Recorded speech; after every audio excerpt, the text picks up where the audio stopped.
नमस्कार दोस्तों। मैं सीए नीरज शर्मा आपका स्वागत करता हूं आपके अपने चैनल आरजी सीए ज्ञान के ऊपर। एंड हम लोग retirement of partner chapter almost complete कर चुके थे। बस इसका एक लास्ट टॉपिक रहता है जो कि कहता है कि जब रिटायर होता है कोई पार्टनर, तब वो पैसा कैसे लेके जाएगा घर पर।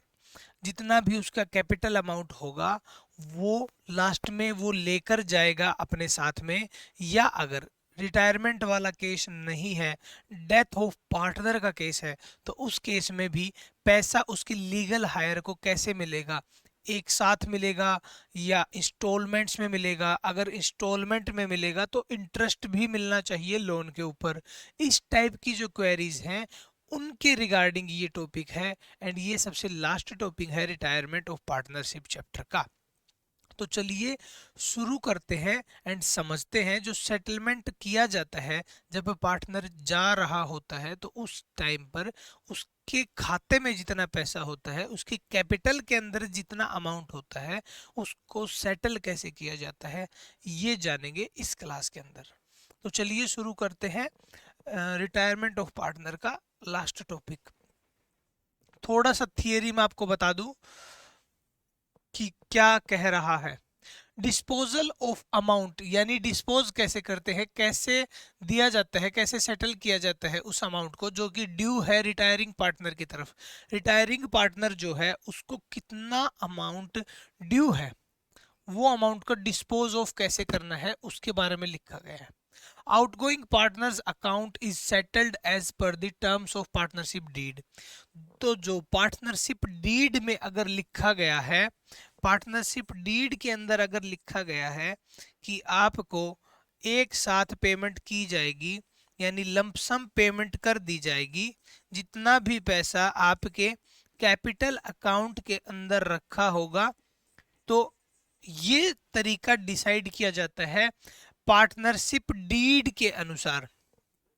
और अगर पार्टनरशिप डीड में ये नहीं लिखा है स्पेसिफिक, और पार्टनर चाहते हैं कि हम इंस्टॉलमेंट्स में पे करें, तो उस समय अगर सभी पार्टनर्स एग्री करते हैं इंक्लूडिंग रिटायरिंग पार्टनर, तब वो केस चूज किया जा सकता है कि लिखा तो हुआ है लमसम अमाउंट पे करेंगे लेकिन इंस्टॉलमेंट्स में पे कर रहे हैं, तो वो केस अलग होता है।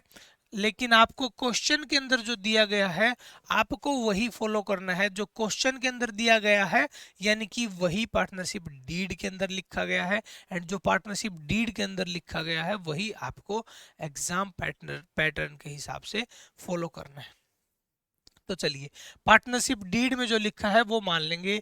इन लमसम इमीडिएटली, लमसम का मतलब एक अमाउंट, टोटल अमाउंट जिसके अंदर सभी कैलकुलेशंस इंक्लूड हैं, उसे लमसम फिगर कहते हैं।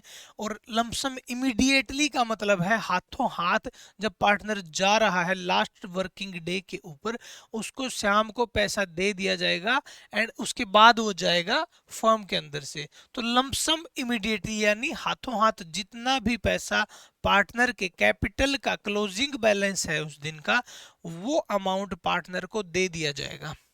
और इन वेरियस इंस्टॉलमेंट्स, दूसरा केस है कि इमीडिएटली पेमेंट ना करके हम उनको इंस्टॉलमेंट्स के अंदर में पेमेंट करेंगे, थोड़ी थोड़ी इंस्टॉलमेंट्स। लेकिन जब इंस्टॉलमेंट की बात जब भी आती है, जब भी इंस्टॉलमेंट्स की बात आती है, मान लेते हैं कि 1 लाख रुपया पार्टनर का कैपिटल क्लोजिंग बैलेंस था। अब डिसाइड किया गया कि 10,000 रुपये पर मंथ के हिसाब से हम आपको इंस्टॉलमेंट पे कर देंगे, तो 10 महीने के अंदर आपकी टोटल अमाउंट पे कर दी जाएगी। तो पार्टनर, जो रिटायरिंग पार्टनर है, वो कहेगा कि जो ये मेरा पेंडिंग अमाउंट है, जो मैं जा रहा हूं उस दिन आपने मेरे को एक इंस्टॉलमेंट दे दी, अब बाकी जो 90,000 रुपये हैं उनके ऊपर मुझे इंटरेस्ट भी चाहिए, क्योंकि ये तो आप एज ए लोन रख रहे हो अब अपने पास में।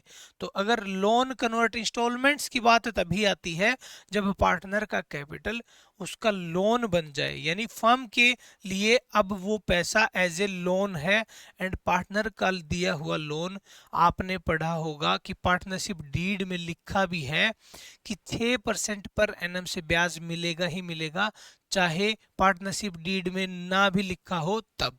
अगर पार्टनरशिप डीड बनानी ही भूल गए हैं तब भी आपको 6% ब्याज लोन के ऊपर देना ही देना है। तो क्वेश्चन के अंदर कुछ भी ना लिखा हो इंटरेस्ट से रिलेटेड, इंस्टॉलमेंट्स की बात जब भी आएगी तो आपको ब्याज देना ही देना है 6% पर एनम के हिसाब से।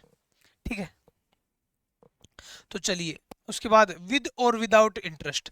तो इंटरेस्ट की बात मैंने आपको बता दी, 6% देना है अगर कुछ भी ना लिखा है तब। जब कुछ भी नहीं लिखा यानी कि पार्टनरशिप डीड के अंदर वो क्लोज स्पेसिफिकली छूट गया है और 6% आपको देना है। लेकिन अगर पार्टनरशिप डीड के अंदर ये स्पेसिफिकली मेंशन है कि पार्टनर्स के लोन के ऊपर कोई भी इंटरेस्ट दिया नहीं जाएगा, तो वो एक कंडीशन मेंशन की गई है डीड के अंदर, और उस समय आपको फिर ब्याज नहीं देना है जाते हुए पार्टनर को।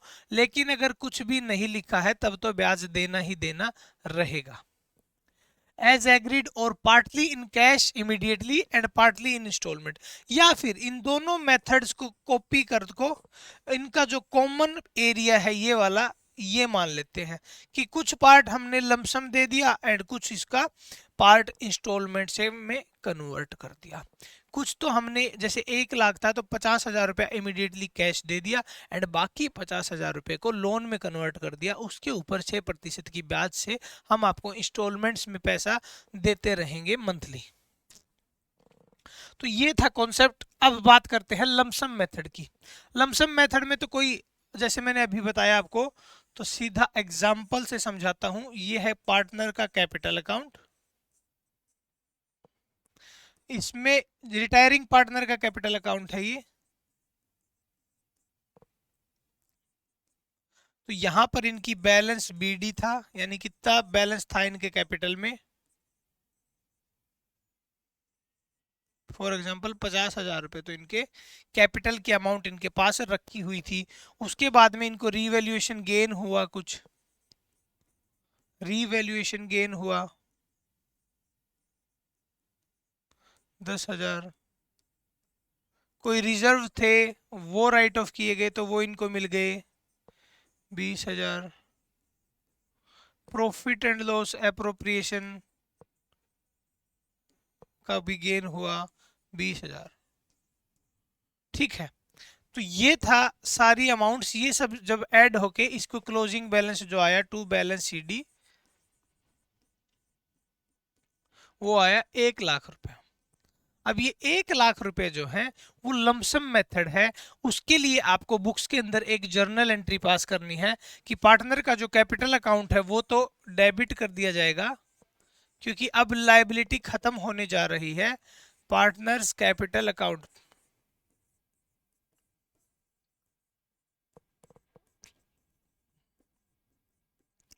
डेबिट टू कैश या फिर बैंक, जिससे भी हमने पैसा दिया वो हमने रिकॉर्ड कर दिया 1 लाख रुपए। 1 लाख रुपए। तो ये वाला मेथड सबसे सिंपल है। लेकिन क्वेश्चन के जब भी क्वेश्चंस करेंगे आप तो लमसम मेथड आप देखेंगे आपको बहुत कम देखने को मिलेगा। इंस्टॉलमेंट मेथड जो है वो बहुत पॉपुलर होता है, क्योंकि उसमें एग्जामिनर आपकी कैलकुलेशन स्किल्स सारी चेक कर पाता है। जो इंटरेस्ट की कैलकुलेशन है, इंस्टॉलमेंट्स है, लोन अकाउंट का जो कॉन्सेप्ट है वो आपका वहीं पर जाकर चेक कर पाता है। वो यहाँ पर तो सिंपल एक एंट्री पास की और पूरा का पूरा अकाउंट क्लोज हो गया, लेकिन वहां पर आपको लोन अकाउंट की भी एंट्रीज पास करनी रहेंगी। तो वो वाला मेथड थोड़ा सा एक नेक्स्ट लेवल का क्वेश्चन बन जाता है। यहाँ पर इतना सा काम है, जितनी भी कैपिटल उनकी बनती थी उतनी कैपिटल उनकी डेबिट कर दी हमने एंड कैश दे दिया एंड वहां से उनका हिसाब किताब खत्म। चलिए अब अगला पार्ट देखते हैं, इंस्टॉलमेंट मेथड लोन अकाउंट। तो अब मैंने आपको ये तो बता ही दिया कि कैपिटल अकाउंट बनता है, उसके बाद में ये वाली अमाउंट के ऊपर जो भी बातचीत चलती है वो इसी पर चलती है। तो यहाँ पर अब लोन अकाउंट में कन्वर्ट कर दिया जाएगा जैसे ही पार्टनर और फर्म्स के बीच में डिसाइड होगा कि अब हम आपका पैसा जो है वो इंस्टॉलमेंट्स में देंगे। तो जब इंस्टॉलमेंट्स में देंगे तो इंस्टॉलमेंट की एंट्री अलग पास होगी, लेकिन जिस दिन वो लोन में कन्वर्ट हो जाएगा, जिस दिन पार्टनर फर्म छोड़कर जा रहा है, उस दिन उसका पैसा लोन के अंदर कन्वर्ट हो जाएगा। एंड वो लोन के अंदर जब कन्वर्ट होगा उसके लिए क्या पास होगा जर्नल एंट्रीज, वो मैं आपको बता देता हूं। तो 1 लाख रुपए यहाँ पर रिटायरिंग पार्टनर का जो कैपिटल अकाउंट है, retiring partner capital account debit कर देते हैं। अमाउंट 1 लाख था। 2, जो भी उस पार्टनर का नेम है XY, यही है वो नेम जो, तो रिटायरिंग पार्टनर अभी मैं लिखता हूं, retiring partner loan account, loan account. 1 lakh रुपए उनको देना था। अब इसका इफेक्ट क्या हुआ बैलेंस शीट के अंदर वो देख लेते हैं। पहले यहाँ पर पार्टनर में उनका नाम था, मान लेते हैं A या B। यहाँ पर किसी एक पार्टनर की कैपिटल थी, यहाँ पर इनकी कैपिटल थी 1 लाख रुपए। अब ये यहाँ से हटकर लोन में कन्वर्ट हो जाएगी, लोन अकाउंट 1 लाख रुपए। तो ये बैलेंस